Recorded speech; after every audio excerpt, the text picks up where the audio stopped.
Well, let's get down to business. You're obviously in the middle of work. You guys are coming off obviously the best season that you can possibly have. You've done this before. You're going into the draft. Where do you start? You've got great players, you've got high-end players, you've got young players, and you guys always seem to have a good mixture and balance, with the young versus old, and knowing when to get rid of somebody, when to keep somebody. How do you approach the draft? How do you say, okay, I need to address this position, this guy's leaving? Where do you start? Yeah, well, I mean, it really starts. I guess you can say it never ends, but I mean, it's an ongoing process. It's something that's always fluid, and I think the one thing that you learn in our league is that it's long and it's really a battle of attrition. So I think, and I've learned this over the years. Every team and every fan of a team will look at a roster and say, well, we need a wideout, we need a lineman, we need a linebacker, and what have you. And that's certainly true with every team, and it's something that you do factor in. But you also realize that when you start week one, like we did against Detroit, you say in your mind as a GM that the starting lineup will look completely different by the time you get to the end of the season. And it's not a question of if you will lose players, but just when. And so I think that helps you stay disciplined to the approach, and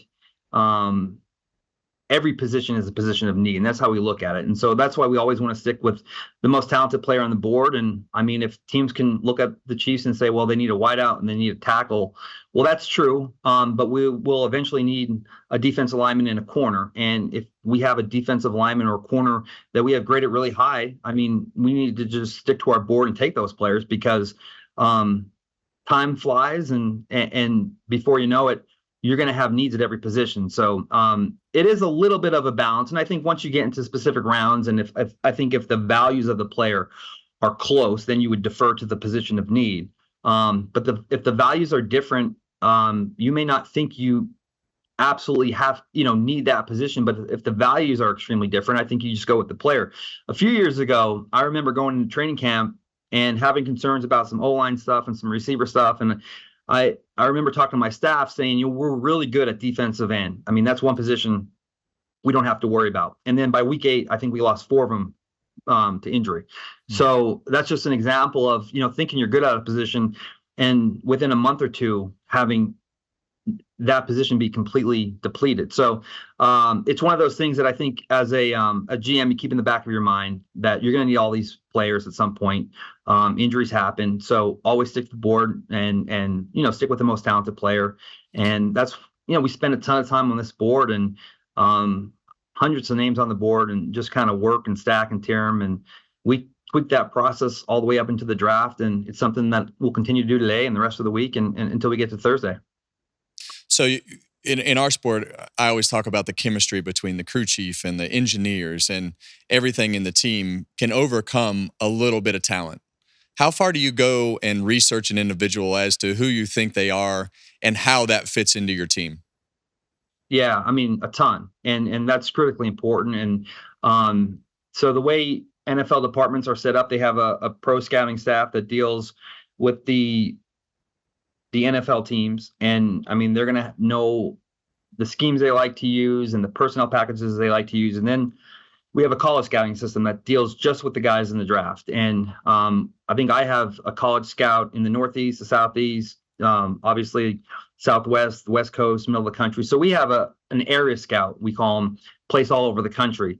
And they literally spend the entire year just visiting schools and documenting information. And I always talk about how important those guys are during this time of year, because I think we can all sit there and watch tape and get a relatively good idea of what the player can do on the field. But it's the person that really ultimately determines how successful they will be and how successful they will be both on and off the field. And, so meeting with the college coaches, meeting with the trainers, meeting with the equipment room people, meeting with the academic advisors. I mean, you name it. I mean, my guys even go back and touch base with high school contacts and high school coaches and just try to get an idea of how this guy's wired and what's he like under adversity and what type of people he hangs around with and just who he is as a person. And it's extremely critical. And that's why we spend so much time doing what we're doing. You can always, again, watch the athlete on tape, but it's the person at the end of the day. And it's a big part of what we do. And I'm very fortunate. We have a great staff that the guys that I have in my career are some of the best in the business. So we've been very, very good and successful the last few years. And again, looking forward to Thursday and another strong class to help our team go for that ever elusive three-peat. Hasn't ever been done. A back-to-back Super Bowl hasn't been done in 20 some years, and I guess so we were able to do that yesterday. So now we're looking to make a little history next year and go for 3 in a row. Well, you guys have obviously done a great job, but you have a pretty well documented story in everything that you did with Patrick Mahomes and how he was recognized, and I'm curious because we talk about our Cup drivers and how it takes 100 races to really get their feet on the ground, understand the dynamic of the sport and the car, everything that comes with that. Patrick, you guys drafted him, you put him on the bench, he learned, obviously got the opportunity, and the rest is history.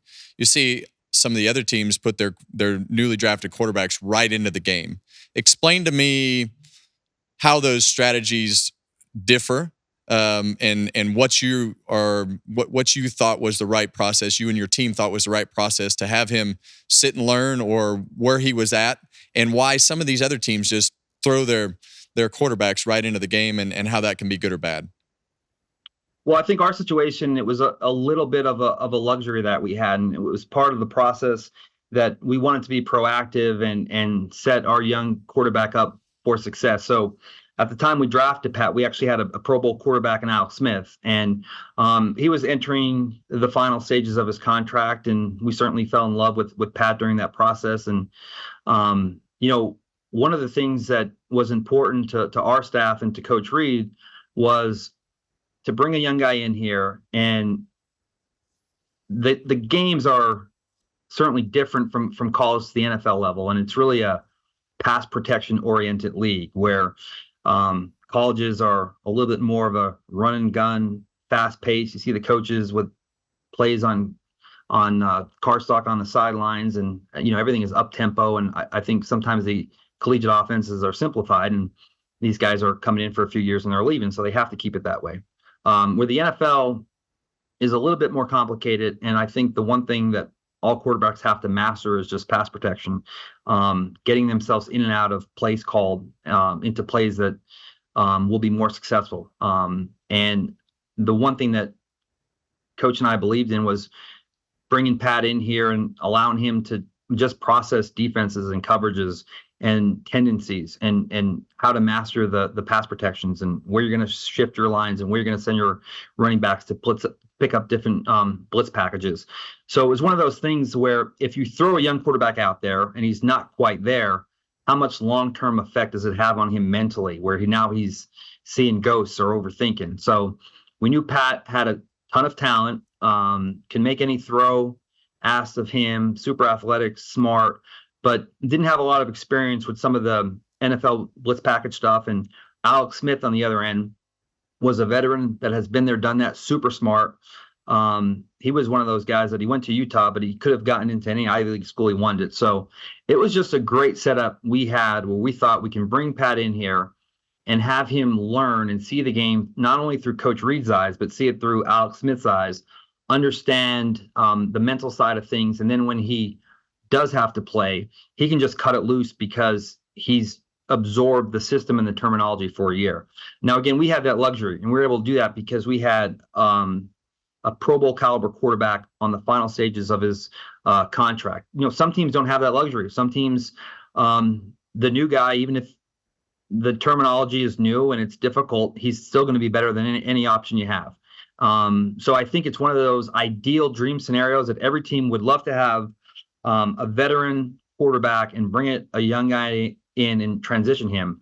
But more often than not in the league, what you see is just a quarterback not working out, a team moving on, and then a young guy having to get out there and learn on the fly. So I think it's a little bit more difficult. I think if teams had a choice, they would like to do what we did. But again, I think sometimes you just need the stars to align and things to work out, and we were blessed and fortunate that it did for us.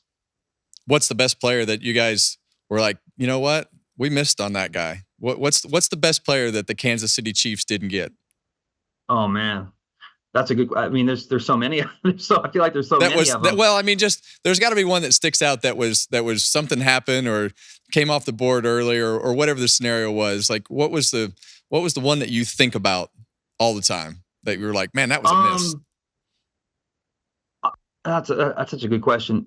I think there are some guys that if you miss on guys, DK Metcalf might be a guy that stands out just because the limited pass tree. I think there were some injury concerns, and sometimes I think you learn through the process, especially with these injuries. And I'm fortunate that we have a great training staff, and Rick Burkholder, our trainer, we've been together for a long time. But our relationship was different when I was a scout as opposed to GM, and just understanding and learning the terminology. But I think sometimes getting clarification on injury status and the likelihood of someone making the contract. I mean, sometimes, you don't take guys and fans do the mock drafts and they go through them and they're like, well, we should have taken this, like years later, we should have taken this guy or that guy. But at the time, a player could have been off your board because you had character concerns or an injury concern. And so I think looking back on DK, like there was areas that we weren't sure on, but there was none maybe that should have prompted us to bypass that. And I think that's one player that sticks out. And I'm sure there's a ton other, and I think every team is probably the same way. I'm sure there's a lot of teams that were too low on Pat Mahomes and saying that quarterbacks from the Texas Tech air raid style of offense don't work out. So I think every team has it, and I think it's useful because you'll learn stuff from why you didn't select a guy at the time. And it's been helpful for me. Sometimes the big misses help you grow into a better GM, and you're better off for it in the long run.